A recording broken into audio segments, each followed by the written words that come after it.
오늘은 이제 교리 얘기를 좀 하려고 합니다. 교리.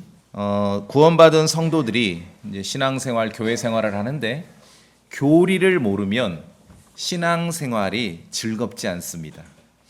교회는 열심히 다니고 열심히 봉사도 하는데 처음에는 뭐 어느 정도는 잘 몰라요. 그런데 하다 보면은 그래도 허전하고 뭔가 허망하고 뭔가 빈 마음이 생기는데 그게 뭔지를 몰라요. 제가 예전에 경험해 봤는데 그것은 교리를 몰라서 그래요. 하나님의 말씀을 제대로 알지 못해서 실제입니다.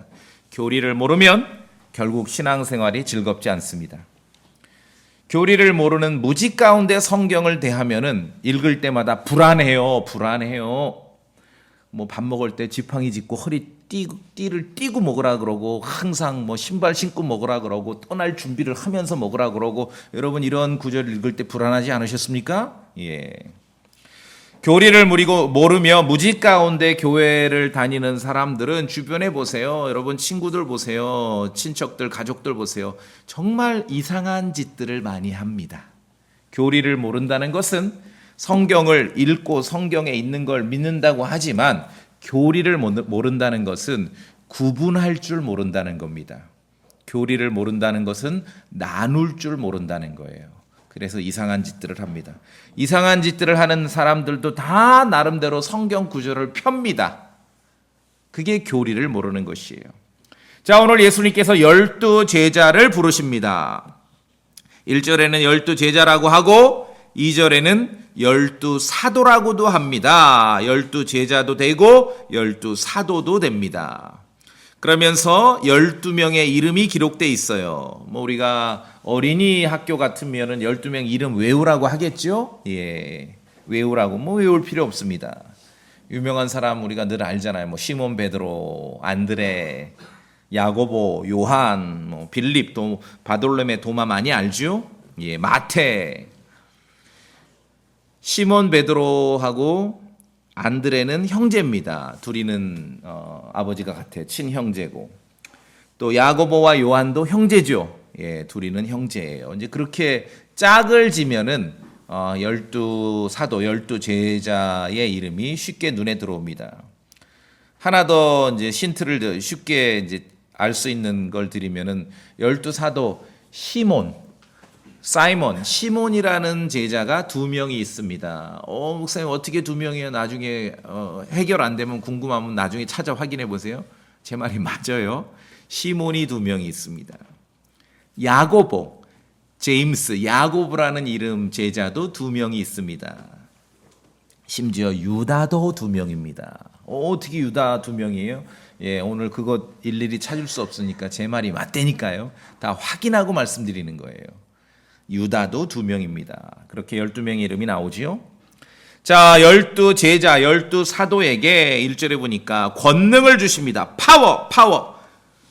한국 기독교계는 파워를 좋아하죠. 파워, 권능. 요새 이제 가끔 막 그런 짧은 영상이 올라와. 그런 권능 받은 왜 그런 게 올라오는지 모르겠어요. 우리 가족이 보나 친구가 보나 집사님들이 보나 어떤 영상이면 권능 받은 목사들 막 파이어 하면 사람이 팍팍팍 잡고. 예, 권능. 그러니까 한국 기독교계 하면 권능이라는 게 막 그런 막 여기서 막 광선이 나가고 힘이 나가고. 자, 그런데 어떤 권능입니까? 마귀를 부정한 영, 마귀를 내쫓을 수 있는 권능입니다. 파워.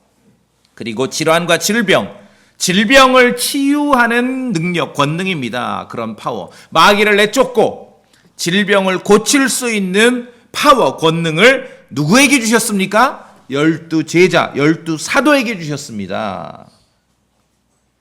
심지어 8절에 가서 보면은 죽은 자들도 일으킬 수 있는 권능까지 주신 것이에요.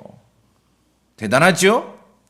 자, 그런데 예수님께서 12 제자, 12 사도에게 권능, 파워를 주셨는데 이게 이제 좀 전에 말씀드린 대로 많은 사람들이 오해를 해요. 그냥 파워, 권능 그 자체가 동동동 떠다녀요. 그러니까 어려서 봤던, 만화 영화에서 봤던 그 파워밖에 몰라요.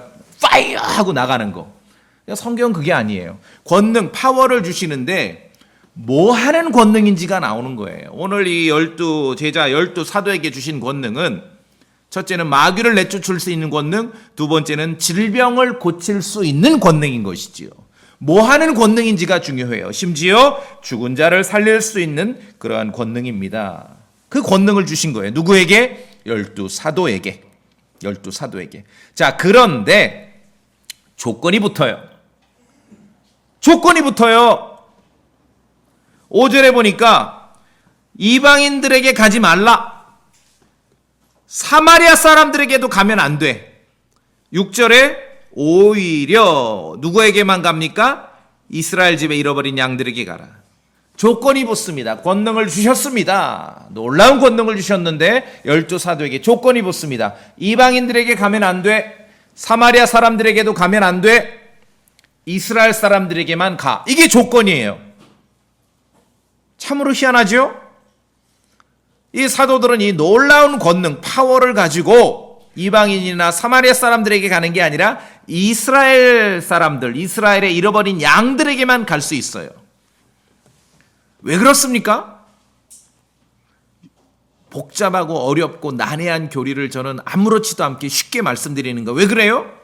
자, 예수님께서 조건을 제시하면서 7절에 보면은 가서 선포하라는 내용이 회개하라, 그리고 주 예수 그리스도를 믿으라, 그게 아니라 하늘의 왕국이 가까이 왔느니라. 킹덤이 가까이 왔다, 왕국이 가까이 왔다, 그 얘기를 하라는 것이에요. 죄인들에게 회개하고 주 예수 그리스도를 믿으라가 아니라 왕국이 가까이 왔다라고 선포하라는 거. 이게 조건입니다. 그래서 왕국이 가까이 왔다, 이 사도들에게 예수님께서 지시하셔서 왕국이 가까이 왔다라고 이스라엘 사람들에게만 가서 이야기하라. 이것을 우리가 마태복음 24장을 통해서 알고 있지요. 복음은 복음인데 왕국 복음이라 하는 거예요. 왕국 복음. 요 대목에 이 땅에 여호와 증인이 요 설교를 들으면 되게 좋아해요. 막 자빠지도록 좋아하더라고요. 왕국 복음이에요. 교리를 모른다는 것은 성경을 나눌 줄 모르고 구분할 줄 모르는 거예요. 다 마찬가지입니다. 장로교든 이단이든 여호와 증인이든 뭐를 꺼내오긴 꺼내와요, 성경에서. 그러나 나눌 줄 모르는 거예요. 그게 교리를 모르는 거예요. 아예 믿지 않는 사람처럼 성경에 대해서 완전 무지해서 그냥 하얗다, 그게 아니라 교리를 모른다는 것은 성경을 나눌 줄 모른다는 거예요. 엉뚱하게 끌고 오는 거지. 교리를 알아야 됩니다. 왕국 복음이 있습니다. 사도들에게 권능을 주시면서 마귀 내쫓는 권능, 병 고치는 권능을 주시면서 이스라엘에게만 가라라고 제한 조건을 걸었습니다. 그리고 가서 회개하라, 예수 그리스도를 믿으라가 아니라 왕국이 가까이 왔다라고 선포하라고 제한 조건을 걸었습니다. 그때 내용을 왕국 복음이라고 하는 거예요. Gospel of the Kingdom, 왕국의 복음. 교리를 알고 신약 마태복음을 알며 읽으면은 좋은 것을, 우리 그리스도인들에게 유익한 내용들, 교리적인 모순 없이 정말 은혜로운 내용들을 사실은 쏙쏙쏙 빼먹을 수 있어요. 그러나 교리를 모르고 마태복음을 읽으면은 이단되는 거예요. 여호와 증인처럼 이단되는 거예요. 신약 성경에는, 이 구약이 아니라, 구약 성경이 아니라 신약 성경에는 이스라엘 사람과 이방인을 차별하는 복음도 있습니다. 신약 성경에는 그러나 사람을 아무도 차별하지 않는 복음도 있습니다. 성경에는, 신약 성경에는 예수님께서 12사도에게 명령하신 복음도 있습니다. 신약 성경에는 사도 바울에게 계시로 알려진 복음도 있습니다.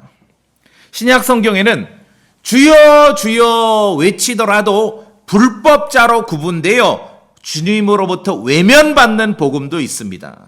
신약 성경에는 누구든지 주의 이름을 부르면은 구원에 이르는 복음도 있습니다. 어렵지 않죠? 나누면은 쉬워요. 교리를 안다는 것은 나눌 줄 아는 것입니다. 나눠야 됩니다.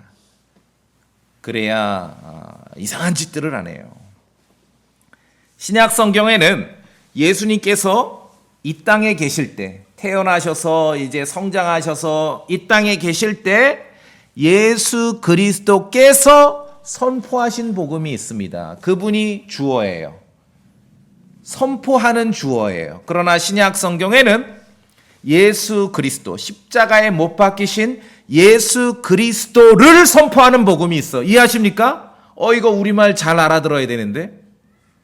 그렇죠? 나눌 줄 모르는 거는 한국말로 주어와 목적어를 구분을 못해요. 신약 성경의 복음에는 예수 그리스도께서 선포하신 복음이 있고, 신약 성경의 복음에는 예수 그리스도를 선포하는 복음이 있습니다. 구분하십니까? 예, 구분하셔야 됩니다. 갈보리 십자가 이전에는 이방인을 구분하고 차별하는 복음이었습니다. 갈보리 십자가 이후에는 아무도 구분하거나 차별하지 않습니다. 자, 오늘 마태복음 10장은 갈보리 십자가 사건은 먼 미래에 있을 일이고, 오늘은 예수님께서 아직 제자들과 함께 살아계셔요. 쌩쌩하게 살아계셔요. 이 12 사도들에게 지시합니다. 그 전에 권능을 주시지요. 마귀를 쫓아내는 권능, 병을 고치는 권능, 나가서 전해라. 그런데 조건을 겁니다. 야, 이방인들에게 가지마. 사마리아 사람들에게도 가지마. 이스라엘 사람들에게만 가야 돼. 가서 그럼 무슨 얘기를 합니까? 왕국이 가까이 왔다고 선포해. 이 내용이에요. 하나님의 말씀에 기록되어 있는 대로 읽고 이해하고 믿으면 전혀 어렵지 않습니다. 교리를 안다는 것은 나눌 줄 아는 것이에요. 나눌 줄 알고 구분할 줄 아는 것이에요. 갈보리 십자가 이전에는 이방인과 유대인을 철저히 나눕니다. 그때도 복음은 복음인데 수식이 달라요. 왕국 복음이라 하는 거예요. 갈보리 십자가 이후에는 전혀 나누질 않습니다. 그러니까 지금은 예수 그리스도의 은혜의 복음을 전하면서 아직도 유대인 타령한다면은 그거는 성경을 잘 모르는 얘기죠. 자, 봅시다. 뒤로 넘기셔서 마태복음 15장, 마태복음 15장. 마태복음 15장. 교리는 매우 중요합니다. 교리를 아는 것은 성경을, 말씀을 나눌 줄 아는 것이에요. 교리를 모르면은 신앙생활이 재미없고 힘듭니다. 여러분, 이전에 신앙생활 열심히는 했는데 왜 재미없으셨어요? 왜 즐겁지 않았어요? 교리를 모르기 때문에 그렇습니다. 마태복음 15장으로 가셨습니까? 자, 22절에 보시면은 어떤 여자가 나오는데 유대인이 아니에요. 22절에 어떤 여자예요? 소속이 가나안 여자예요. 가나안 여자. 그러니까 소리 질러서 예수님께 더 달라고 하는 거예요. 자기 딸이 지금 마귀 들렸다. 마귀 들렸다. 그런데 이 여자는 가나안 여자입니다. 예수님이 어떻게 반응하는가 보세요. 24절에 그분께서 응답하여 이르시되 나는 이스라엘 집에 잃어버린 양들 외에는 다른 데로 보내어지지 아니하였노라. 와, 이게 예수님 말씀이에요. 이 말씀은 사실 뭡니까? 야, 딴 데 가 알아봐, 이 얘기예요. 지금 마태복음 10장의 사도들을 내보내면서 하는 말씀과 동일하지요? 나는 이스라엘 집에 잃어버린 양들 외에 다른 데 보내지지 않았다. 이게 기본적인 요 상황에서의 메시지인 것이죠. 사람을 구분합니다. 사람을 구분해요. 유대인과 이방인. 물론 이방인들도 구원을 받고 예수님께 오지만 똑같지 않아요. 유대인하고. 뭔가 이렇게 구분과 차별이 있어요. 이것이 바로 갈보리 십자가 이전의 복음, 왕국 복음이라는 것이죠. 자, 이번에 한 구절 더 봅니다. 사도행전 15장. 사도행전 마태복음 10장에서 권능을 받고 나가서 하늘의 왕국이 가까이 왔다라고 선포하라는 명령을 들었던 그 사도들이 여전히 주인공입니다. 그런데 어떻게 변하나 보세요. 사도행전 15장 9절. 사도행전 15장 9절. 자, 같이 읽어보겠습니다. 우리 성도님들 소리내 읽어볼까요? 사도행전 15장 9절입니다. 시작. 믿음으로 그들의 마음을 정결하게 하사 우리와 그들 사이에 아무 차별도 두지 아니하셨느니라. 여기서 그들은 이방인이고 우리는 유대인입니다. 유대인과 이방인 사이에 아무도 차별이 없다. 이제 차별이 없어요. 사도행전 15장은 차별이 없어. 그런데 마태복음 10장이나 마태복음 15장에 보면은 심지어 예수님께서 말씀하시는데도 차별이 있고 구분이 있습니다. 그러면은 마태복음 15장하고 사도행전 15장 사이에 무슨 일이 있었습니까? 역사가 변했죠. 마태복음 15장하고 사도행전 15장 사이에 무슨 일이 있었냐고요. 역사가 바뀌었습니다. 갈보리 십자가의 죽음과 부활하심이 있었어요. 역사가 바뀐 거예요. 그리스도인이 그거 까먹을까 싶어서 예수님을 기준으로 해서 세상 달력도 구분하잖아요. BC, AD. BC가 뭡니까? Before Christ예요. 그리스도 이전과 그리스도 안에서. 세상 역사도 바뀌었습니다. 성경을 보더라도 복음이 달라진 거예요. 복음이 바뀌었습니다. 갈보리 십자가 이전의 복음은 유대인과 이방인을 구분합니다. 그러니까 이방인이 와서 예수님께 부탁할 때 좀 딴 데가 알아봐라. 좀 섭섭한 말씀을 하셨습니다. 그러나 이제 갈보리 십자가 이후에는 유대인, 이방인 아무런 차별이 없다라고 사도들이 증언을 하는 것이에요. 교리를 아는 것은 성경을 구분할 줄 아는 거예요. 나눌 줄 아는 거예요. 그러면 내 맘대로 나누냐? 그게 아니라 성경에 있는 대로. 하나의 기준점만 여러분이 기억하시면 됩니다. 우리가 믿는 대로 갈보리 십자가에서의 그리스도의 죽음과 부활을 기억하셔야 돼요. 이것은 우리가 구원을 위해서도 필요한 기준점일 뿐만 아니라 성경을 알기 위한 기준점이 되기도 하는 거예요. 그래서 구약 성경이 아니라 신약 성경에서조차도 가스펠, 복음은 하나가 아닙니다. 둘이에요, 둘. 어떤 사람 막 세밀하게 해서 복음은 네 개고 다섯 개고 쓸데없는 소리 다 필요 없습니다. 제 얘기를 들으세요. 신약 성경에조차도 복음은 두 개입니다. 갈보리 십자가를 기준으로 왕국의 복음과 우리가 믿는 은혜의 복음, 예수 그리스도께서 그리고 사도들이 선포한 복음과 예수 그리스도, 십자가에 못 박히신 예수 그리스도를 선포하는 복음, 그렇게 두 개, 왕국 복음과 은혜 복음. 여러분 충분하게 이해하시죠? 예. 교리를 아는 것은 나눌 줄 아는 것이에요. 얼마나 많은 사람들이 열심히는 봉사하는데 신앙생활, 교회생활이 재미없습니까? 물어보세요, 친구들에게. 열심히 하는 사람들일수록 시간에 비례해서 허망해져요. 재미가 없어요. 왜 그래요? 교리를 모르기 때문에, 하나님의 말씀을 모르기 때문에.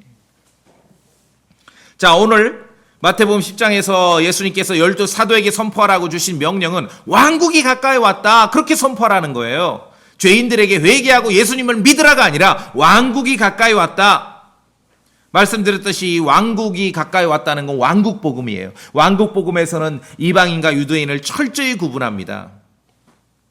외국에 나가보셨죠? 나가보셨잖아요. 여권을 가지고 비자를 받고. 왜 그래요? 정상적인 나라는요, 자기 나라 사람하고 외국인을 구분해요. 그건 당연한 거예요. 이 왕국 복음에서도 자기 나라 사람, 유대인과 이방인을 구분하는 것이에요. 그럼 왕국 복음이 뭡니까? 물어요. 왕국 복음이 뭐예요? 왕국 복음이? 이것은 구약 성경에서부터 유대인들에게, 이스라엘 사람들에게 하나님께서 반복해서 약속하신 게 있습니다. 다니엘서 2장에 상징적으로 기록되어 있는데, 하늘의 하나님께서 결코 멸망하지 아니할 한 왕국을 이 땅에 세우실 거라는 거예요. 그리고 그 왕국은 다른 백성에게 넘기지 않을 거라는 거죠. 그 왕국의 주역은 유대인이에요. 유대인이 그 왕국에, 하나님께서 이 땅에 세우실 왕국의 자기 나라 사람이에요. 외국인은 다 비자 내야 돼, 비자. 구분이 있고 차별이 있는 것입니다. 그게 왕국 복음입니다.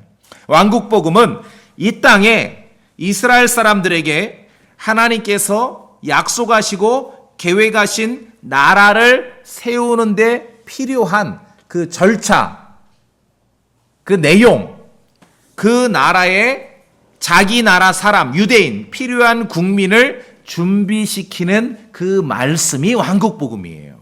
왕국이 가까이 왔다. 그럼 그 제 나라 사람들에게 외국인은 2차 문제고, 비자 받아야 될 외국인은 2차 문제고, 자기 나라 사람인 그 왕국의 자기 나라 사람 유대인들에게 정신 차리고 살아라, 이제 왕국이 왔다, 그 메시지를 전하는 게 왕국 복음입니다. 그러니까 이 왕국 복음과 은혜의 복음은요, 사실 전혀 달라요. 왕국 복음은 하나님께서 약속하신 결코 멸망하지 아니할 왕국을 이 땅에 세우시는 그 내용, 준비 과정, 그래서 그 백성들에게 마음에 준비해, 그 메시지인데, 은혜의 복음은 뭡니까? 죄인들에게 구원받으라는 거 아닙니까? 멸망하지 말고 그리스도 믿지 않으면 지옥 가는데 영원히 지옥불의 형벌에 떨어질 수밖에 없는데 구원받고 파라다이스 낙원에 가야 되지 않느냐. 그게 은혜의 복음이에요.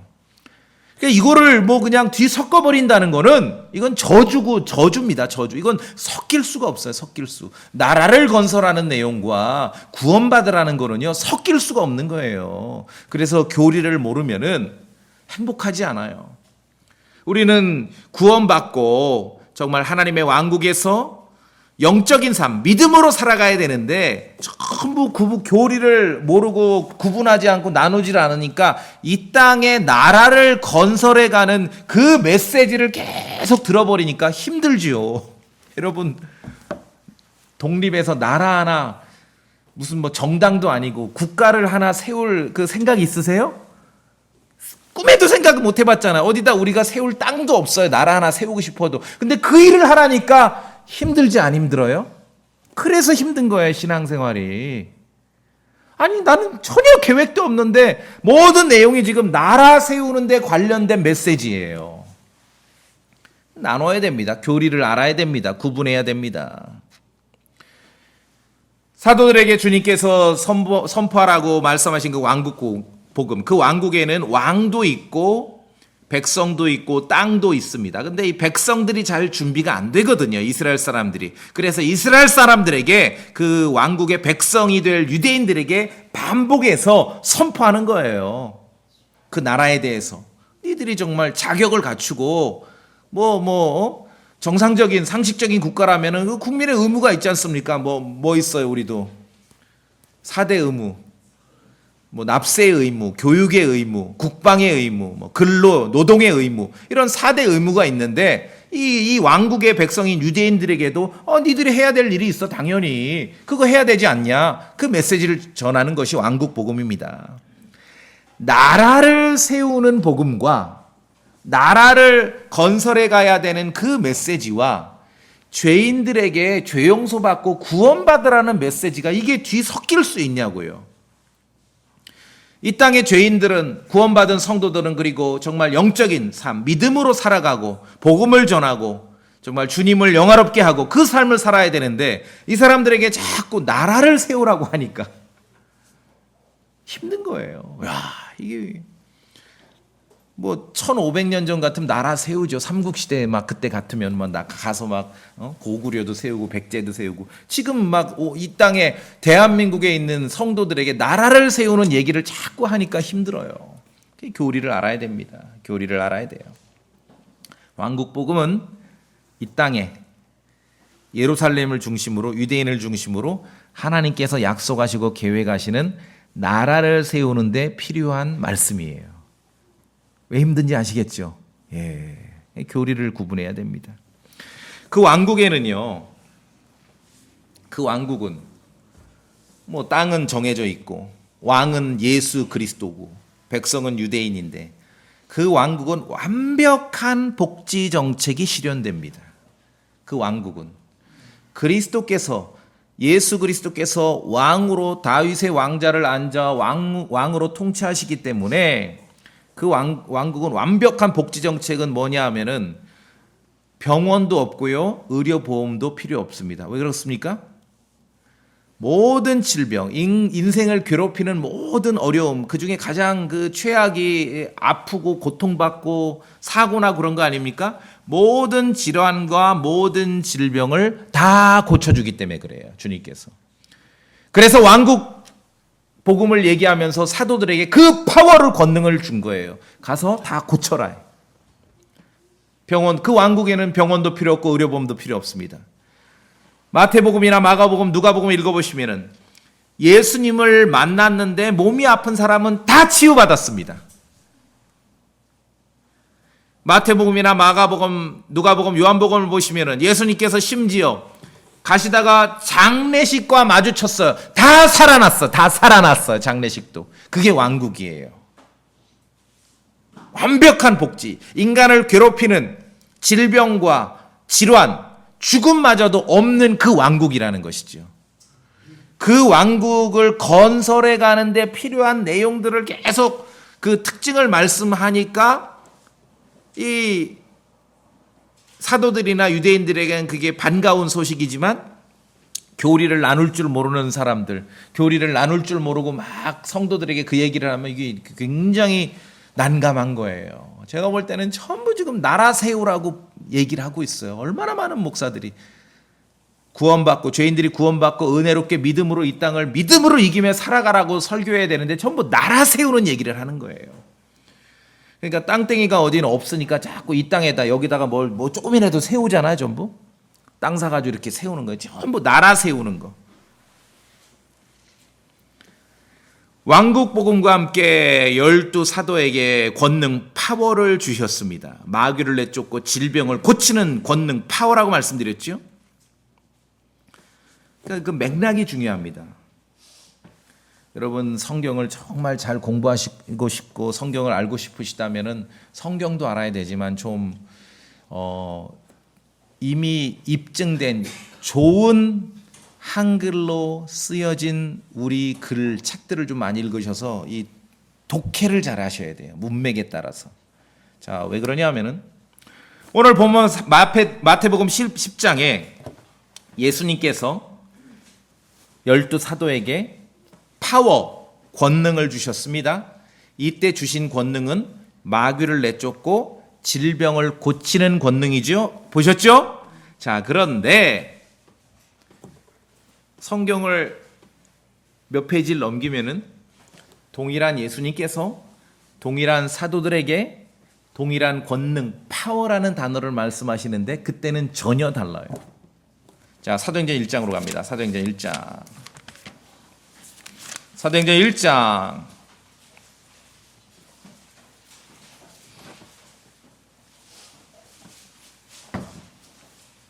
사도행전 1장 8절에 같이 읽어볼까요? 8절 시작. 오직 성령님께서 너에게 오신 뒤에 너희가 권능을 받고 예루살렘과 온 유대와 사마리아와 땅의 맨 끝 지역까지 이르러 나를 위한 증인이 되리라 하시니라. 이 한 구절만 읽어도 벌써 달라요.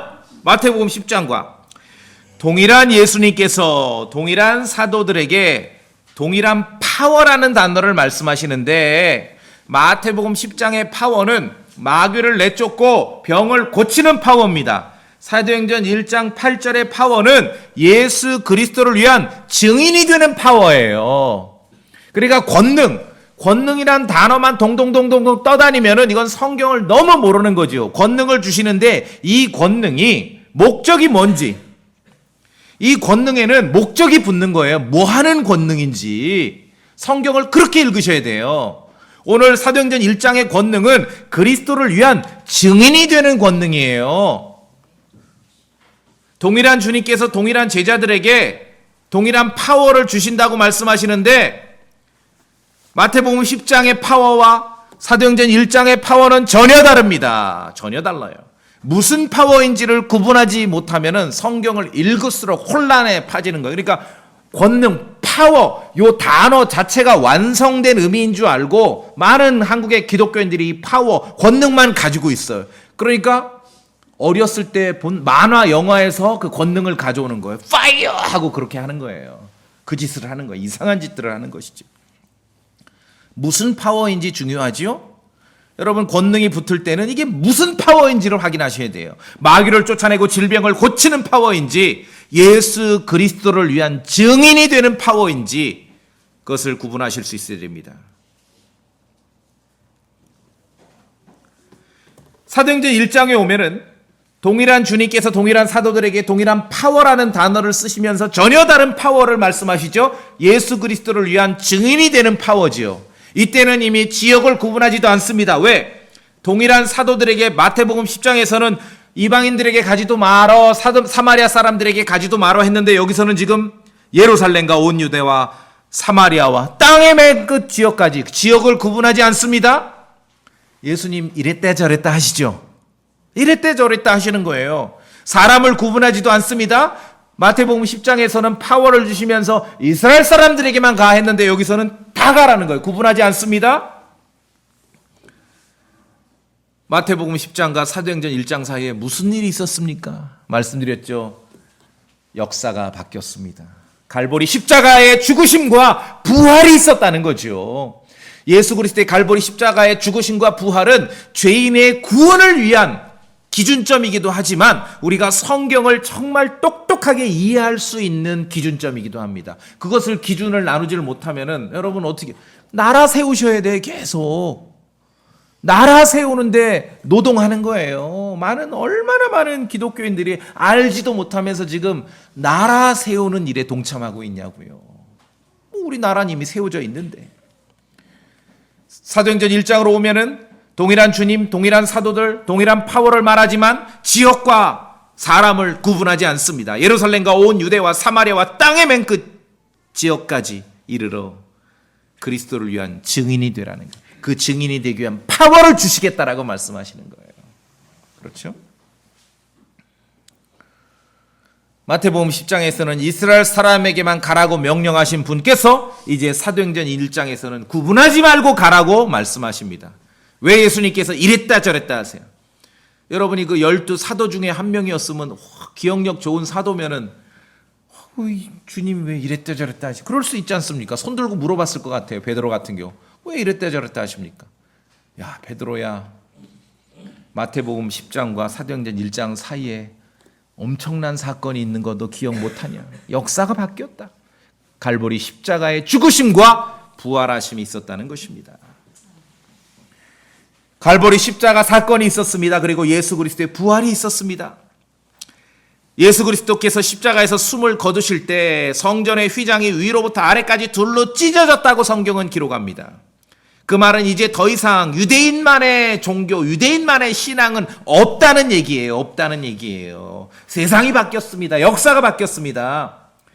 그럼에도 불구하고 갈보리 십자가 사건 이후에도 여전히 유대인들만의 신앙을 고집한다면은 부패한 유대교로 남는 거예요. 부패한 유대교로. 현대 유대교는, 그리스도를 거부하는 유대교는 이슬람교하고 비교할 때 조금도 다를 것이 없습니다. 유대교로 지옥 가나 이슬람으로 지옥 가나 불교로 지옥 가나 똑같습니다. 죄인이 구원받는 방법은 예수 그리스도를 믿는 것이죠. 예수 그리스도께서 선포한 걸 믿는 게 아니라 예수 그리스도를 믿는 것입니다. 갈보리 십자가를 기준으로 유대인만을 대상으로 하던 12 사도가 왕국복음을 선포했는데 그 갈보리 십자가를 기준으로 이제는 그 이후에 모든 사람에게 선포하는 은혜의 복음, 이제 우리 교회에게까지 맡겨졌죠. 교회가 이 시대에 그래서 교회가 모든 사람들에게 선포할 것은 예수 그리스도를 선포하는 것입니다. 은혜의 복음이죠. 십자가에 못 박히신 그리스도를 선포하는 거예요. 왜 자꾸 나라 세우라고 하냐고요. 그러니까 힘든 거예요. 얼마나 고역스럽습니까? 집안 하나만 세우는 것도 너무 힘든데 나라까지 세우라고 하니까 그건 유대인들이 해야 될 일입니다. 그리스도께서 선포하신 복음이 있고요. 십자가에 못 박히신 그리스도를 선포하는 복음이 있습니다. 구분하시죠? 우리말을 잘 하셔야 돼요. 우리말을. 왕국 복음을 전하는 12 사도에게 주신 파워는 마귀를 내쫓고 질병을 고치는 파워였습니다. 이제 은혜의 복음을 전하는 십자가 사건 이후의 사도들 그리고 우리 교회에게 주신 파워는 예수 그리스도를 선포하는 복음의 파워라는 것입니다. 복음의 파워. 로마서 1장으로 갑니다. 로마서 1장.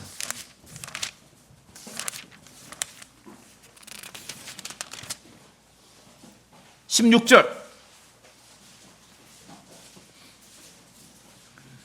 우리 성도님들 다 찾으세요. 로마서 1장 16절.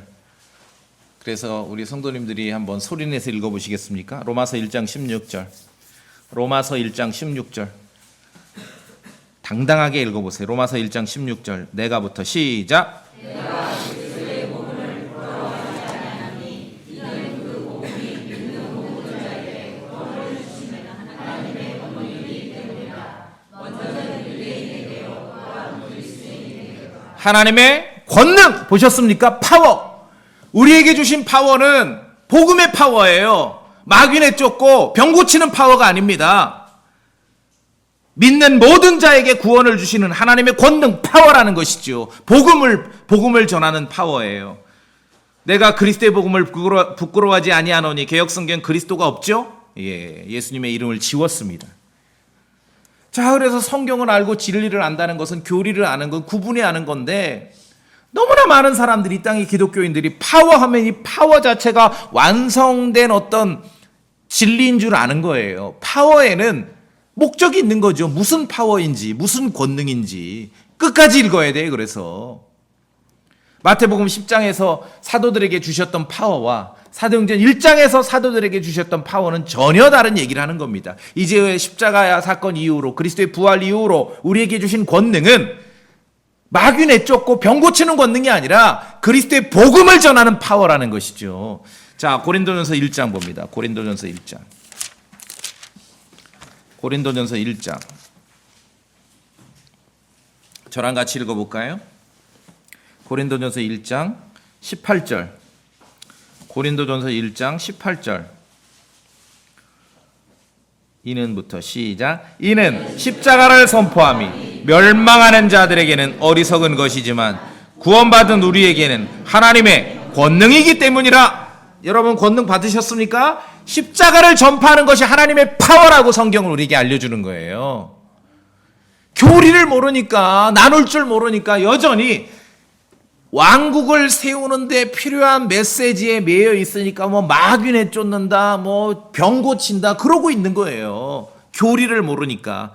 갈보리 십자가 이전 얘기를 하는 거야. 이전 얘기. 그러면은 벗겨보세요. 할례도 받아야지. 할례도. 왜 할례는 안 받고 그것만 하냐고요. 그렇죠? 우리에게 주어진 파워는 마태복음 10장에서 그 12사도에게 주신 파워, 왕국 복음에서 주어진 파워랑 전혀 다릅니다. 우리에게 주신 하나님의 파워는 십자가에 못 박으신 그리스도를 선포하는 파워입니다. 우리는 십자가에 못 박으신 그리스도를 선포하는 거예요. 이게 더 강력한 것이에요. 근데 어디서 읽은 건 있어가지고 전부 나라 세우는데 필요한 메시지를 끌어오는 거예요. 뭐 마귀, 나사렛 예수 그리스도의 이름으로 명하노니 마귀야 뭐 또 나가는 척하는 거예요. 마귀들이 더 똑똑하거든요. 속으로 웃긴 거예요. 하고 웃기는 거예요. 마귀들이 더 똑똑한데 성경을 뜯어 고치라고 시키는 게 마귀인데 무슨 뭐 나사렛 예수의 이름으로 명하노니 마귀야 나가라 그러면 지들끼리 모여서 그러는 거예요. 야, 속여 먹자 쟤네들. 우리가 갈보리 십자가의 죽으심과 부활하심은 죄인의 구원을 위한 기준점이 되는 뿐만 아니라 우리가 성경을 잘 알기 위한 신앙생활이 즐겁기 위한. 여러분 교리 모르면은요 신앙생활 아주 재미없어요. 정말 너무 재미없거든요. 제가 늘 말씀드리지만 어려서부터 교회를 다니다가 대한예수교 장로회, 저는 20년 이상을 교회 간판을 확인하라, 대한예수교 장로회 무슨 교회 이거 아니면 다 이단이다 그렇게 배웠거든요.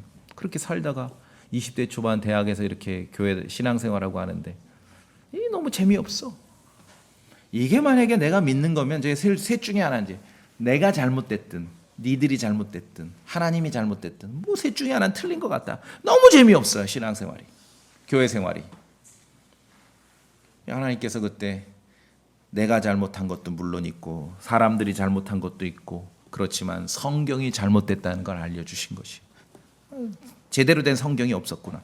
올바른 성경을 내가 알게 되자마자 그 다음에 뭘 했겠어요? 공부한 거예요. 공부. 교리를 아니까요 신앙생활이 이제 재미가 있고 흥미진진해지는 것이에요. 교리를 모르면 신앙생활이 재미없습니다. 재미없어요. 그래서 진정한 신약은요 마태복음 27장 51절부터 시작합니다. 왜? 예수님께서 숨을 거두신 이후부터. 히브리서 9장의 뉴 테스터먼트는 상속 언약을 한 분이 죽어야 효력을 발휘한다고 히브리서 9장 17절에서 기록하고 있습니다. 그러니까 진정한 교리적인 신약은 마태복음 27장 51절부터 시작하는 것이죠. 자, 나눠야 된다고 들었다면 복잡할 거 없습니다. 그냥 갈보리 십자가 사건, 그 그리스도의 죽으심을 기준으로 나누시면 돼요. 그러면은 90%는 들어맞아요. 90%는. 하나 더 비교합니다. 영원한 생명을 묻는 사람의 답변도 전혀 다릅니다. 자, 마태복음 19장. 자, 마태복음 19장. 기억하세요? 진정한 신약은 마태복음 27장 51절부터라고 했습니다. 그래서 제가 마태복음을 말할 때 19장 그럼 아하 이제 구약이구나 아시겠죠? 마태복음 19장에서 영원한 생명을 물을 어떤 사람이 왔어요. 심지어 예수님께. 19장 16절에 내가 무슨 선한 일을 해야 영원한 생명을 얻으리까라고 물었어요. 예수님 뭐라고 답변하는가 보세요. 17절 끝에 네가 생명에 들어가려거든 어떻게 해요? 명령들을 지키라. 이게 십계명입니다. 영생을 묻는 질문에 예수님께서는 십계명 지키라고 답변하셨어요. 왕국 복음과 은혜의 복음을 구분을 못하면 여전히 나라 세우는 이 얘기를 하는 거예요. 십계명 잘 지켜야 된다. 까먹을까 봐 그래서 찬송가 앞에다가도 십계명 새겨놨지 않습니까? 왜 그런 짓을 할까요? 교리를 모르니까, 나눌 줄 모르니까. 예수님께서 직접 말씀하셨어요. 영원한 생명 어떻게 얻어요? 십계명 잘 지켜. 교리를 모르고 나눌 줄 모르면은 이거를 거부할 수 있는 크리스찬 목회자가 없는 거예요. 그러니까 십계명 얘기를 덜어내질 못합니다. 마태복음 19장의 내용과 저는 반대로 얘기합니다. 여러분 십계명 지켜도 구원받지 못합니다. 십계명이 우리를 구원하는 거 아니에요. 그 얘기는 지금 왕국 복음, 갈보리 십자가 이전에 왕국, 나라를 세우는 메시지예요. 나라를 세우는 메시지. 십계명은 유대인들에게 그 왕국의 헌법이거든요. 헌법. 사도행전 16장에서 사도 바울에게 빌립보 감옥의 간수가 구원의 길을 물었습니다. 아, 선생님 내가 어떻게 해야 구원받습니까? 잘 아시죠? 사도 바울은 뭐라고 답변했습니까? 주 예수 그리스도를 믿으라. 그럼 네가 구원받는다. 예수님하고 전혀 다른 대답을 했죠. 예수님은 십계명자를 지켜 했는데 바울은 주 예수 그리스도를 믿으라. 그럼 구원받는다라고 한 것이에요. 영원한 생명을 묻는 답변에도 갈보리 십자가의 죽으심과 부활 이전과 왕국의 복음을 얘기할 때와 갈보리 십자가 죽으심과 부활 이후 은혜의 복음을 얘기할 때 전혀 다릅니다. 교리를 아는 것은 구분하고 나눌 줄 아는 것입니다. 자, 이제 다시 마태복음 10장으로 오셔서 그럼에도 불구하고 누군가 이 시대에 여전히 왕국 복음을 전하는 12사도에게 주었던 권능처럼 마귀를 쫓아내고 질병을 고칠 줄 아는 그런 파워, 권능이 자신에게 임했다라고 말한다면 만에 하나 그럴 수도 있겠지요. 제가 다 아는 건 아니니까. 어떤 파워, 질병을 고치는 파워가 있다라고 한다면은 예수님 지시대로 해야지요. 뭐라고 말씀하셨어요? 마태복음 10장에 와보세요. 8절 다시 읽어봅니다. 병든 자들을 고쳐주고 나병한 자를 정결하게 하며 죽은 자들을 일으키고 마귀들을 내쫓으되 그 다음이 중요하죠. 너희가 거저받았으니 어떻게 하라고요? 거저주라. 조건 달지 말라는 거예요. 조건 달지 말라는 거죠. 그렇죠? 그냥 쫓아내주라. 믿음이 없어서. 아니 그런 거 없어. 그냥 조건 없어요. 조건 없어요. 조건이 붙으면은 예수님 말씀에 불순종하는 겁니다. 그리고 지난 수십 년 동안 한국 기독교에 유행하던 그런 선교, 단기 선교 이런 붐도 사실은 마태복음에 기록된 왕국 복음을 오해해서 생긴 거예요. 오해해서 참 복음을 전하고 선교하자는 게 잘못된 게 아니라 그 근거 구절로 제시하는 내용이 잘못됐다는 거죠. 교리를 모르면 이상한 짓을 해요. 제가 대학 다닐 때 그 CCC가 아니라 CCC 활동을 했는데 여름마다 수련을 하고는요. 이 타이틀이 거지 순례전도라는 걸 했어요. 거지 순례전도. 그러면 돈을 가지고 갈까요? 빈손으로 갈까요? 지갑도 안 가져가요. 룰이 있어. 거지 순례전도. 밥은 사 먹어요? 얻어 먹어요? 왜 그래요? 다 성경 구절 근거가 있어요. 여기 있잖아요. 마태복음 10장에 9절에 너는 돈주머니에 금이나 은이나 노술 준비하지 말고, 그렇죠? 얻어먹어. 11절에 있잖아요. 너희가 어느 도시나 고을에 들어가거든 그 안에서 합당한 자를 찾아내 너희가 거기서 나갈 때까지 거기 머물라. 어느 도시 가요. 빈 털터리로 밥 쫄쫄 굶어서. 그럼 이제 애써 찾는 거죠. 믿음 좋은 장로님이나 권사님 집을 가요. 그래야 고구마라도 얻어먹거든. 나름대로 다 성경 근거가 있는 거예요. 교리를 모르면은 이상한 짓을 하는 것입니다. 또 복음을 전하다. 이거는 우리도 해당돼. 여러분 그러지 않습니까? 내가 열심히 복음을 전하는데 내 얘기를 잘 안 들어. 방해하거나 무관심해. 그러면 화나요? 기분 좋아요? 화나지요. 그럼 복음을 전하는데 막 내 얘기를 안 듣면 저주를 하는 거예요. 저주. 그 얘기가 어디 나와요? 여기 있잖아요. 14절에 누구든지 받아들이지 않으면 어떻게 돼? 발에 먼지를 떨어버리고 저주를 하잖아요. 심판날에 소돔과 고모라 땅이 그 도시보다 더 견디기 쉬우리라. 내가 열심히 지금 그리스도를 전하는데 상대방이 잘 듣질 않아. 그래 막 불쾌히 여기면서 저주를 하는 거예요. 그러면 안 돼. 고쳐야 됩니다. 그거는 왕국복음이에요. 왕국복음. 왕국복음. 왕국복음과 은혜의 복음을 구분하지 못하면은 이런 구절을 들어 복음 전하는 거 잘 듣지 않으면 막 저주를 해버리는 거예요. 실제 그런 자들이 있어요. 물론 그리스도인들도 아니지만 오래전에 중국에 이 유사 기독교, 그 동방번개라는 유사 기독교가 있었는데 얘네들이 전도, 여러분 2단일수록 전도 열심히 하는 거 아세요? 2단일수록. 왜 열심히 할까요? 할 것이 없으니까 그것만 하는 거예요. 다른 게 할 것이 없으니까. 2단일수록 전도만 합니다. 뭐 가르칠 것이 없어. 동방번개가 열심히 전도하다가 어디 맥도날드인가 뭐 켄터키인가 이렇게 중국에 맥도날드 켄터키 엄청 많아요. 자본주의의 상징. 그래서 동방번개가 이제 젊은 중국 사람을 놓고 하는데 얘가 잘 안 들어. 관심이 없어. 동방번개 하는 이 사람 전도자가 화가 나니까 거기서 때려 죽였어요. 그 정도는 아니지만 마태복음 지금 10장 읽고 우리가 그렇게 하는 경우가 얼마나 많냐고요. 얼마나 회개하고 돌이켜야 됩니다.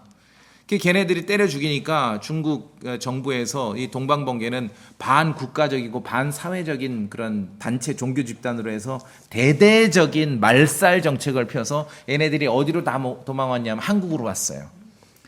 그래서 간판을 바꿔 이름을 전능신교라고. 유사 기독교 아주 못된 사람들입니다. 조심하세요. 말 안 들면 맞아요 걔네들한테. 근데 그러면 안 돼요. 여러분 나가서 복음 전하는데 친구들 잘 안 듣지요. 그럼 막 저주해 버리고 막 불쾌해 여기는데 그러면 안 돼요. 그거는 지금 왕국 복음의 스토리입니다. 우리는 끝까지 그리스도의 은혜와 사랑과 친절을 베풀 수, 그 사람이 어떻게 구원받을 수, 어떻게 장담할 수 있겠냐고요. 열두 사도에게 주신 명령을 계속해서 읽어보면 십자가에 못 박이신 그리스도를 선포하는 은혜의 복음과 전혀 다름을 알 수 있습니다. 쭉 계속 이어집니다. 제가 오늘 본문은 15절까지만 읽었지만 쭉 내려가 보세요. 10장. 그 다음에 어디냐면은 22절.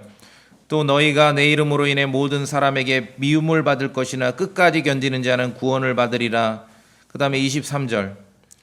그러나 그들이 이 도시에서 너희를 핍박하거든 너희는 다른 도시로 도망하라. 진실로 내가 너희에게 이르노니 너희가 이스라엘의 도시들을 다 다니기 전에 사람의 아들이 오리라. 그렇죠? 전혀 상황이 다르죠? 이 말씀을 그대로 믿는다면 이스라엘 가서만 전도를 해야 돼요. 그런 사람들도 있어요. 한국에 진짜로. 교리를 알아야 됩니다. 교리를 모르면은 은혜의 복음마저 왜곡시킵니다. 자, 지금 마태복음 10장에서 왕국의 복음을 염두에 두고 사도들을 보내면서 이런 명령을 하셨고 권능을 주셨고 조건을 다셨습니다. 이제 충분히 구분하실 수 있겠죠?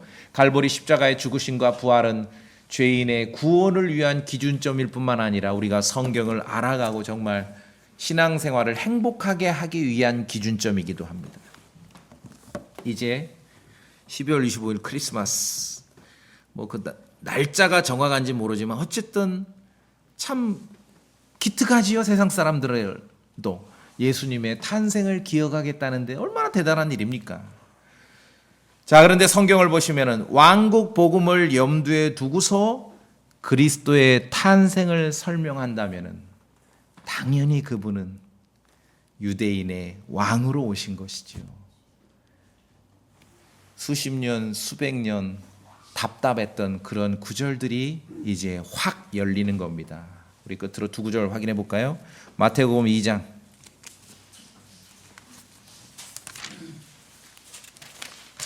마태복음 2장.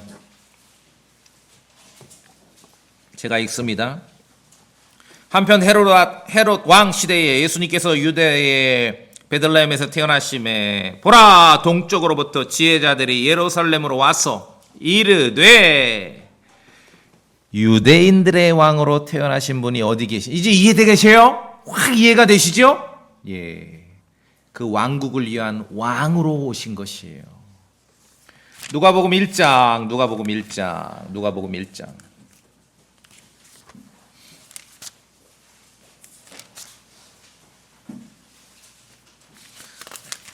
누가복음 1장 천사가 30절에 천사가 마리아에게 나타나서 말을 합니다. 31절 누가복음 1장 31절 자, 제가 31절 봅니다. 보라 마리아죠. 네가 네 태에 수태하여 아들을 낳고 그의 이름을 예수라 하리라. 여기까지 오케이입니다. 그 다음에 누가복음 1장 32절 33절 같이 읽습니다. 저랑 시작. 그가 크게 되고 가장 높으신 분의 아들이라 불릴 것이요 주 하나님께서 그의 조상 다윗의 왕좌를 그에게 주시리니 그가 영원토록 야곱의 집을 통치하며 그의 왕국이 무궁하리라 하니라. 교리를 모르고 말씀을 나누지 않고 왕국복음과 은혜복음을 구분하지 않으면 이런 걸 다 그냥 이런 말을 써서 그냥 우리를 위해서 오셔서 이렇게 통치하신다 그런 의미야. 전부 교리를 모르면은요 성경을 읽을 때 다 상징적이고 은유적으로만 이해하게 되는 거예요. 그래서 이상한 짓들을 하는 것입니다. 자, 교리를 모르면 은혜의 복음마저 왜곡시킬 수 있습니다. 교리를 모르면 신앙생활이 힘들고 버겁습니다. 여러분 주변에 얼마나 많은 사람들이 열심히 하는데 신앙생활이 물론 여러 가지 실제적인 어려움이나 돈이 모자라 힘들 수도 있지만 열심히 하고 그냥 신앙생활이 왜 힘들까? 그럼 한마디 해주시지. 어우 친구야 오늘도 나라 세우느라고 참으로 애쓰는구나. 믿음으로 은혜로 살아야 될 사람들이 나라를 세우니까 얼마나 힘듭니까? 왕국 복음 때문에 이단이 나오고 왕국 복음 때문에 불안하고요. 왕국 복음 때문에 이상한 짓을 하는 교회가 생기는 것입니다. 우리가 믿고 선포하는 은혜의 복음을 분명히 알기 위해서라도 구분하고 나눌 줄 알아야 됩니다. 왕국 복음이 있습니다. 신약 성경에도 두 개의 복음이 있습니다. 갈보리 십자가의 죽으심과 부활하심 이전과 이후에 복음이 다르지요. 왕국 복음이 있고 은혜의 복음이 있습니다. 이제 여러분 성경 읽으십시오. 그러나 부지런히 읽으실 때 올바르게 나누어서 읽으셔야 됩니다. 그래야 신앙생활이 행복해지는 것이지요. 여러분이 연말 이런 내용을 알고 왕으로 오신 그리스도를 알고 기회가 될 때마다 정말 죄인들에게 복음을 전하기도 하고 또 교회 생활하면서 열심히 종교 생활하면서 힘들어하는 친구들에게 불쌍하잖아요. 나라 세우느라고 얼마나 힘듭니까? 그리스도를 알릴 수 있는 그런 좋은 기회가 되길 바라겠습니다. 다 같이 기도하십시오.